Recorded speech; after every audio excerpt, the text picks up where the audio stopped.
During Thanksgiving, my dad announced, "We've updated the will, your brother gets the house." I choked on my wine. "Why?" I asked. He shrugged. "He's a man." I pulled out the deed I secretly bought last week and said, "Not anymore, he's not." I was halfway through a glass of cheap red wine when my dad cleared his throat like he was about to propose a toast. We were all crammed around the dining table in my parents' house in Joliet, Illinois, my brother Mark, his wife, their two kids running around, my mom trying to keep the sweet potatoes from burning. It was loud and messy and normal, right up until my dad lifted his glass and said, way too casually, "So, we updated the will. Mark gets the house." I actually choked. Wine hit the back of my throat, then shot straight down the wrong pipe. I coughed until my eyes watered. When I finally caught my breath, I just stared at him. "Why?" I asked, my voice cracking like I'd been punched in the chest. He shrugged. "Shrugged, he's a man, he'll know what to do with it." The whole room froze. Even the kids got quiet, like they felt the temperature drop. My mom looked away. Mark pretended to check his phone, acting like he had no part in this even though I knew damn well he'd known for weeks. My dad took a sip of beer, totally unfazed, like he hadn't just told his only daughter that her entire childhood home, the one I helped pay the taxes on when he and mom were drowning in debt, the one I stayed in with mom when she had her surgery, the one I spent years patching, painting, and practically rebuilding, was going to my brother because he happened to be born with a Y chromosome. Something snapped in me in that moment. Not anger, not even shock, just clarity. A cold, quiet kind of clarity that felt heavier than rage. I reached into my bag. My hands were shaking, but my voice was steady when I said, "That's funny." My dad frowned. "What's funny?" I slid a manila envelope across the table. "Because I actually came here to tell you something today, too." He opened it, expecting, I don't know, an apology, a thank you, a holiday card. Instead, his eyes hit the first page and his face drained. The deed, signed, stamped, filed last week. My parents' mortgage had been hanging by a thread for years. They were 3 months from foreclosure, something they thought they'd hidden from me. They hadn't, and I'd taken care of it on my own terms. You bought the house," my dad whispered. "No," I said, leaning back as every muscle in his face twisted.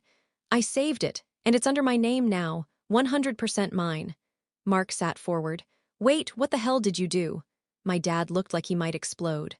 "You had no right." "Oh," I cut in, "so now property matters are suddenly about rights, not just because someone is a man." Silence. Mom set her fork down. Mark's wife stood up and her chair screeched across the tile. The kids stared. It was like the air thickened. I knew I'd just dropped a bomb on the table, but what none of them realized, not yet, was that this wasn't even the beginning. Because the deed wasn't the only thing in that envelope. And the reason I bought the house wasn't just because of their outdated, sexist bullshit. There was something else. Something bigger. Something I'd found out 2 weeks ago that they thought would stay buried forever. I watched my dad's face turn red, then purple, then something else entirely. "Sit down," I told him quietly. "We need to talk." What I was about to reveal would blow the entire family apart. If you'd told me a year ago that I'd end up owning my parents' house, the same house they swore they'd pass down to the next generation, I would have laughed, or cried, or both. Because for most of my life, my relationship with my family was this weird mix of duty, guilt, and trying way too hard to prove I wasn't just the daughter. Growing up in Joliet wasn't terrible, but it wasn't warm either. My dad is the kind of old-school Midwest guy who believes emotions are weaknesses and daughters are, well, not sons. Mark came out of the womb being treated like the heir to a kingdom that didn't even exist. He got new bikes, new video games, trips with dad. I got hand-me-downs and lectures about being grateful. By high school, it was obvious. Mark mattered more. Teachers, neighbors, even family friends noticed it. They'd say things like, "You're so independent, you'll be fine," as if that excused the imbalance. I worked 2 part-time jobs, kept my grades up, and still cooked half the dinners because mom's health was never great. Mark, he coasted. Dad praised him for being a man because he mowed the lawn twice a month. When I moved to Chicago after college, the distance helped. I built a real life.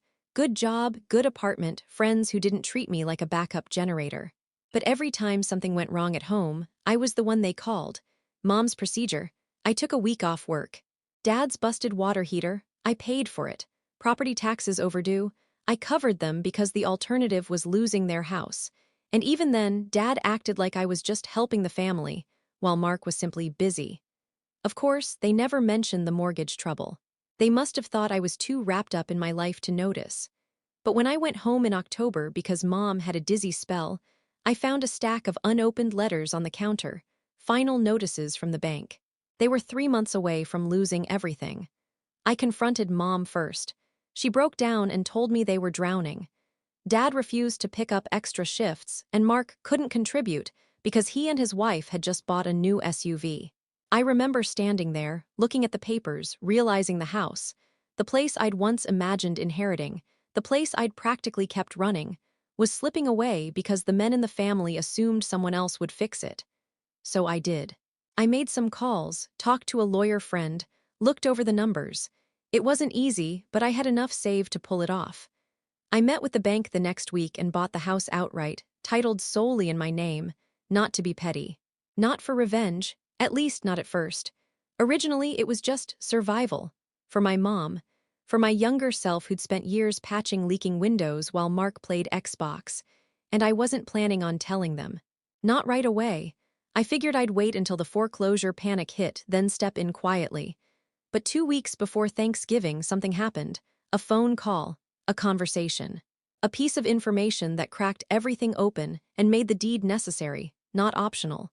Something my dad had done, something Mark knew about, that changed the entire story of why they cared so much about keeping the house in the family.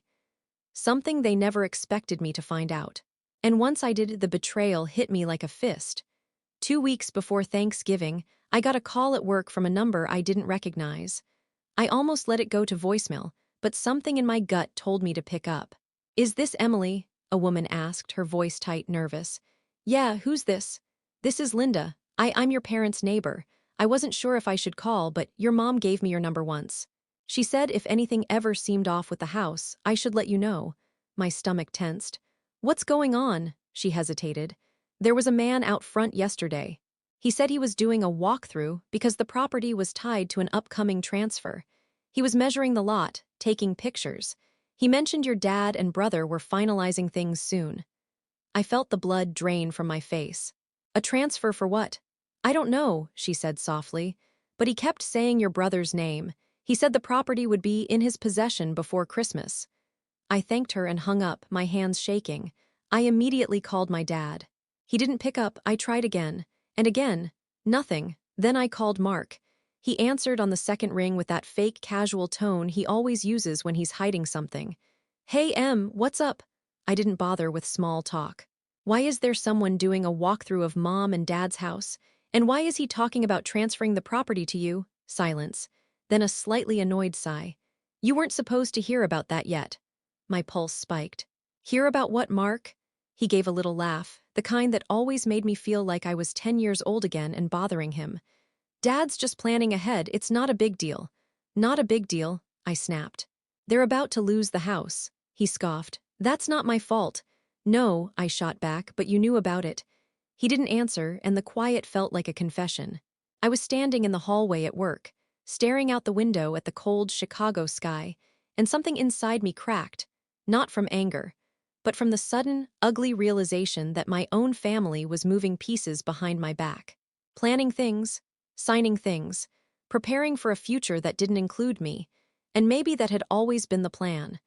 I went home that night and tore through every document I had from the bank and the county offices. That's when I noticed something I hadn't seen before, a strange line in one of the older property records. A note referencing a contingent transfer agreement. It wasn't legally binding anymore, but the name listed on it made my stomach drop. Mark Reynolds, my brother. It was dated 2 years ago. A year before things started getting bad financially. A year before anyone said a word to me. I drove to Joliet that weekend, showed up unannounced, and asked my dad about it directly.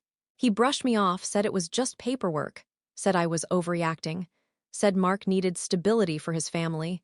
But his eyes told the truth. He didn't think I needed anything. He didn't think I deserved anything. And I left that house knowing something was deeply wrong, something more than just favoritism, something they were hiding. The worst part?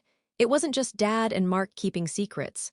Mom was acting strange too, nervous, jumpy, lying without looking me in the eye. And that's when I knew, whatever was coming, I wasn't prepared for it. But I was about to be, because the truth was uglier than anything I'd imagined. I didn't plan to go back to my parents' house before Thanksgiving, but the way Mom had acted, flinching when I hugged her, hiding mail the second I walked in, refusing to meet my eyes, kept replaying in my head like a warning I couldn't ignore. 3 days before Thanksgiving, I drove down to Joliet again. I didn't call first. I didn't want to give anyone a chance to prepare. When I pulled up, Mom was sitting in the living room with a stack of papers she tried, poorly, to shove under a throw blanket when she saw me. That alone told me everything. "Mom," I said, closing the door behind me. "What's going on?" She pasted on a shaky smile. "Nothing, honey. You should have told me you were coming." "Show me," I said, nodding at the papers. Her hands trembled. She tried to say something but couldn't get the words out. Eventually, she moved the blanket aside and revealed a thick folder. Legal documents, a lot of them. I sat down, pulled the folder toward me, and opened it. My throat clenched.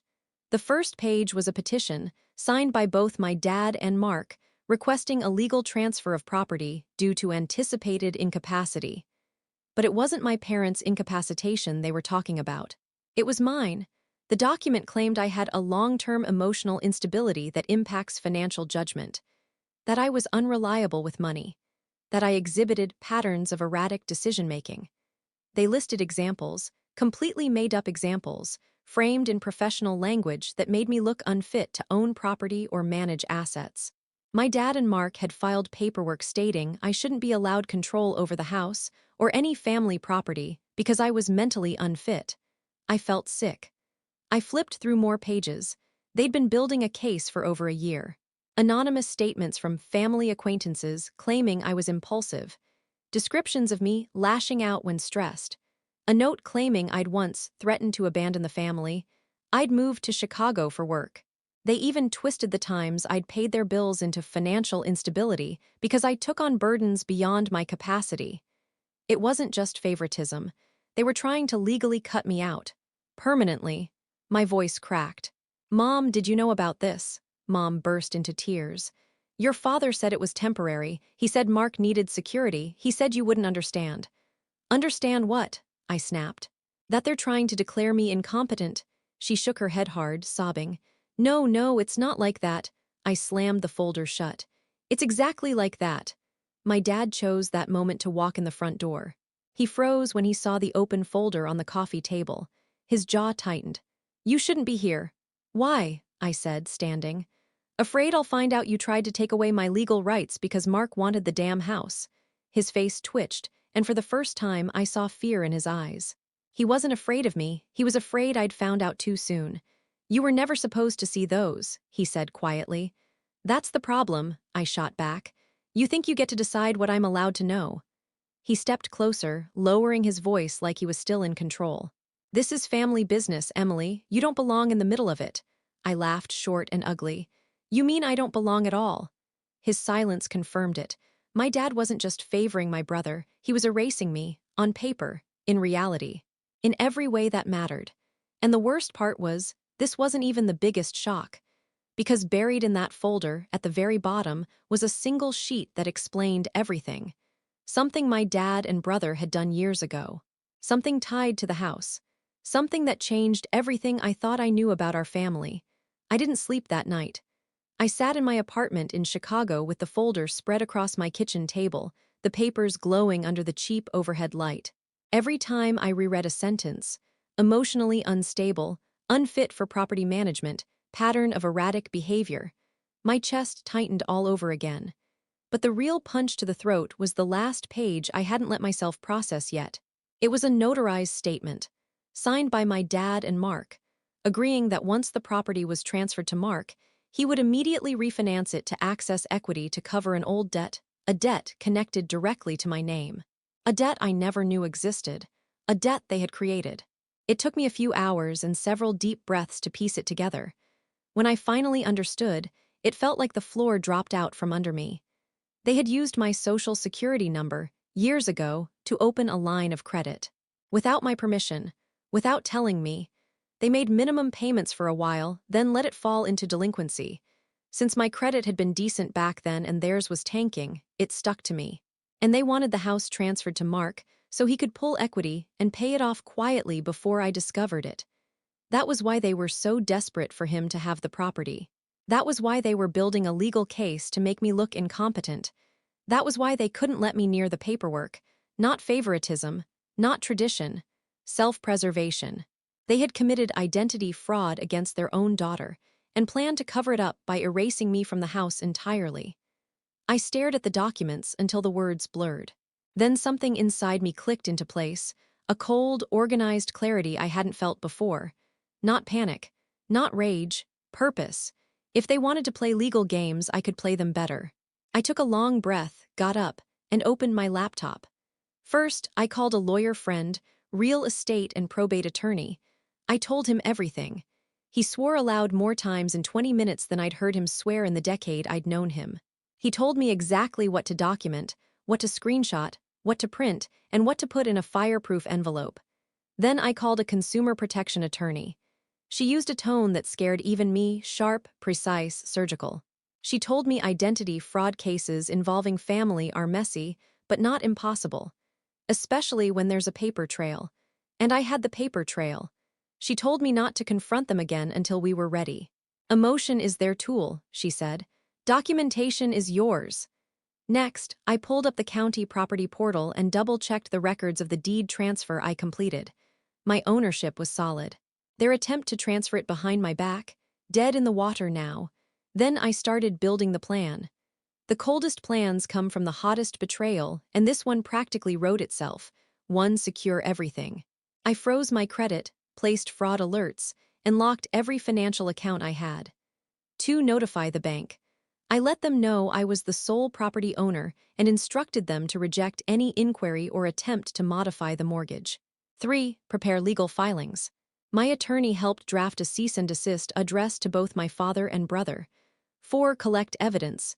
Every forged signature, every fraudulent loan, every email, every lie. 5, wait until Thanksgiving. Wait until they announced their smug update to the will. Wait until they thought they'd won. But I wasn't just planning to expose them. I was planning to take apart their entire scheme, slowly, cleanly, in front of witnesses. I was planning to burn their lies down to the foundation. And just when I thought I had everything mapped out, another piece of information landed in my lap. A second twist, something I never in a million years expected. Something that didn't just change the stakes, it blew the entire story open. The second twist didn't come from paperwork, or lawyers, or some hidden document buried in a county database. It came from my mom. Or more accurately, from what she left for me without realizing it. The day after I set my retaliation plan in motion, I got a text from her. It was short, weirdly formal, like she was trying not to upset me. Can you stop by the house before Thanksgiving? I have something for you, please. I almost ignored it. I figured it was another attempt to guilt-trip me into forgiving everyone or keeping the peace. But something in her punctuation, the period at the end, felt unlike her. So after work, I drove down to Joliet again. When I arrived, the house was empty except for her. Dad was out. Mark wasn't there. Mom looked pale, frail, like she'd aged 10 years in a week. Without speaking, she handed me a small cardboard box. Old, torn at the edges, she wouldn't look me in the eyes. "It's time you knew," she whispered, "before your father gets rid of it." I opened the box on the kitchen table. Inside were letters, dozens of them, some folded neatly, some ripped open, some never opened at all. My name was on every envelope. My stomach dropped. I pulled out the top one. It was dated 5 years ago, then another, 3 years ago, then another, 10 months ago, then another, and another. Letters from graduate programs I never knew I got accepted to. Letters from employers I'd interviewed with but never heard back from. Letters from scholarship committees I thought had ignored me. Letters from the state teaching program I applied to but assumed I didn't get. Letters congratulating me, welcoming me, offering me positions, aid, opportunities. All of them addressed to me. None of them ever reached me. I looked at my mom, stunned. "Why weren't these mailed to me? Why didn't you give me these?" She burst into tears, hard, shaking sobs that made her entire body curl inward. "I wanted to," she choked out. "I did. But your father, he told me they were a distraction. that you needed to focus on family responsibilities. He said if you got too many ideas about leaving, you'd abandon us. He said Mark needed stability. He said you had enough opportunities already, and I believed him. I felt my breath catch. My dad hadn't just favored my brother, he'd sabotaged me, deliberately, systematically, for years. Every application I'd sent with hope in my chest, every late-night essay, every interview I thought I'd bombed. He intercepted the acceptances. He stole the paths I could have taken. He shaped my entire life's direction through silence and control. But the worst part? Some letters had been opened. By him. The ripped edges, the fingerprints smeared in old ink, the coffee stains. My dad had read my futures before I did. Then buried them. I reached deeper into the box and pulled out one more envelope. Thicker, recent. It wasn't from a school or job. It was from the county court. A notice addressed to me about pending identity-related inquiry. Filed 3 months ago. 3 months. Someone, not me, had triggered the process that could reveal the credit fraud. I felt my voice go thin. "Mom, did you send this in?" She shook her head. "No," she whispered. "I didn't. But Mark asked your father about something like that a while back. He said you'd better handle it before she finds out." My brother knew. My brother had known about the identity fraud. My brother had helped bury the letters. And if he hadn't slipped up and triggered that inquiry, I might never have known any of this. The truth left me cold. Hollow. This wasn't favoritism. This wasn't sexism. This was sabotage so deep it shaped my life without me realizing it. And now I understood the real stakes. Thanksgiving wouldn't just be a confrontation. It would be a reckoning. People always talk about family secrets like they're tragic or complicated or too painful to face. But sometimes the real secret is simpler, uglier, practical in the coldest, most selfish way. The night before Thanksgiving, I finally got the full truth, not from paperwork, not from Mom's shaking voice, but from the person I never expected to crack. Mark. He called me, not to apologize, not to explain, but to gloat. It was 11 p.m. I was sitting on my bed with the box of stolen letters beside me when my phone buzzed. His name lit up the screen. I shouldn't have answered. But I did. "Emily," he said, sounding irritated. "Dad told me you've been snooping. You need to calm down before tomorrow." "Calm down," I repeated quietly. "You stole opportunities from me. You helped Dad make me look incompetent. You used my identity to open debt. And you want me to be calm?" He sighed like I was being dramatic. "It's not that deep." That was when something inside me went still. "Then explain it to me," I said. Why go this far? Why sabotage me? Why lie about me being unstable? Why bury my letters?" He exhaled sharply. "You really don't get it, do you? Try me." He paused, then laughed, not loudly, but with this smug, resigned bitterness that made my skin crawl. "Because you were never supposed to leave." Those words hit harder than anything I'd heard yet. "What? You were the one who stayed home," he said, like he was explaining basic math. "You helped with Mom, you covered bills, you were the reliable one. Dad knew that, I knew that. If you left, everything would fall on me." I froze. He continued, sounding almost annoyed. "Dad said if you went to some graduate program or got a big job out of state, you'd disappear. You do what everyone else does, start your own life and forget the rest of us. And then I'd get stuck taking care of everything. The house, Mom, Dad's health crap, all of it. So you trapped me," I whispered. "Don't be dramatic." His voice turned cold. "We made sure you stayed close. It's not like your life is bad. You've got a decent job. Your apartment is nice enough. You survived." I felt my hands shaking. "You stole years of my life," I choked.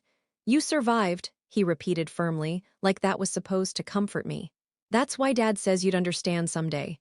You always pick up the slack. You always fix things. It wasn't personal." "Not personal, not personal." He said it the way people talk about breaking a cheap object. Then he said the part that still makes my chest tighten when I think about it.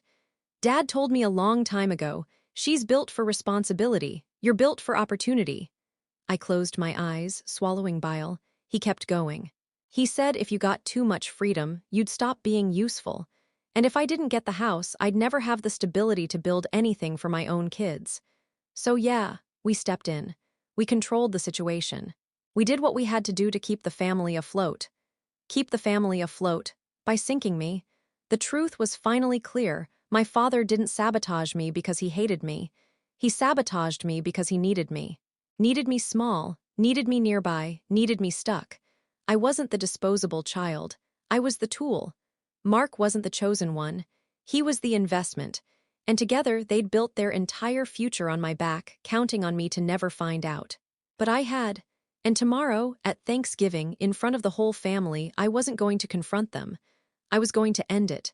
Thanksgiving didn't feel like a holiday. It felt like walking into a crime scene where the criminals were still sitting around pretending nothing happened. I showed up right on time. Calm. Controlled. Wearing the same neutral expression I used at work when dealing with liars who didn't know they were already caught. The whole family was there: Mark, his wife, their kids, my dad, my mom hovering nervously near the stove. The tension was a silent, humming wire. Dad cleared his throat before dinner even started. "Before we eat," he said, puffing up, "I'd like to make an announcement." I cut him off. "Oh, I know, Mark gets the house." A ripple went through the room. "Yes," Dad said slowly, "and we expect you to respect." I set my bag on the table. "Actually, I brought something to share with the class." I pulled out a stack of folders, 3 of them. Thick, labeled, color-coded, my attorney's advice. Dad's face tightened. Mark shifted in his chair. "First," I said, opening the folder marked property, the deed. I slid it across the table. In front of everyone. My name, my signature, my house. Dad's jaw clenched. "We already discussed." "No," I said, voice steady as ice. "You dictated, I'm discussing." Mark leaned forward, face red. "You blindsided us." "You mean the way you filed legal claims, calling me mentally unstable so you could steal the property?" I asked. Everyone froze. His wife gasped. My aunt, who'd stopped by with a pie, slowly put it down like she'd walked into the wrong movie. I opened the second folder labeled fraud. Printed statements. Screenshots. Bank letters. Copies of the credit accounts in my name. Dad went completely still. "Identity theft is a felony," I said, keeping my voice low, controlled. "Using my social security number to open a line of credit, then defaulting on it, filing paperwork to keep me from finding out. That's not favoritism, that's a crime." Mom covered her mouth. She started crying again, but this time I didn't step in to comfort her. She'd made her choices too. "And don't worry," I continued. "I've already frozen my credit, filed identity fraud alerts, and sent copies of all this to a consumer protection attorney." Dad looked like he might pass out. Then I opened the third and final folder. The letters. I dumped the stolen years onto the table. Offer letters, acceptances, scholarships. The future they'd ripped away from me because keeping me small made their lives easier. The silence afterward wasn't just heavy, it was suffocating. Dad finally whispered, "You don't understand," I snapped. "No, you don't understand. I was never your daughter to you. I was your safety net, your backup plan, your built-in caretaker. You sabotaged me because you needed me weak." Mark pushed his chair back, angry and embarrassed. "You're blowing this way out of—" I pulled out my final weapon. A letter, not from a school, not from a bank, but from my lawyer. "A formal cease and desist," I said, handing it to him. "You are legally prohibited from attempting to contact banks, lenders, or county offices regarding the house. Any attempt to interfere with the property or my credit will trigger immediate legal action." Dad's face twisted. "You wouldn't do that to your own family." "You already did it to me," I said. The room stayed frozen as I stood, picked up my bag, and grabbed one last thing, the house keys, from the table. "I'll give you until Monday to get your stuff out of the shed," I said. "The property is mine. The locks will be changed." Mom reached out, voice breaking. "Emily, please," I looked at her, and for the first time in years, I felt nothing but clarity. "I'm done being useful." I walked out into the cold afternoon, the air sharp and clean. For the first time in my life, I wasn't the one holding their world together. I was holding my own. And the kicker, on the drive home, my lawyer called. The county had opened an official investigation. Into Dad, into Mark, into every document they'd forged. Turns out, the house wasn't the only thing they were about to lose.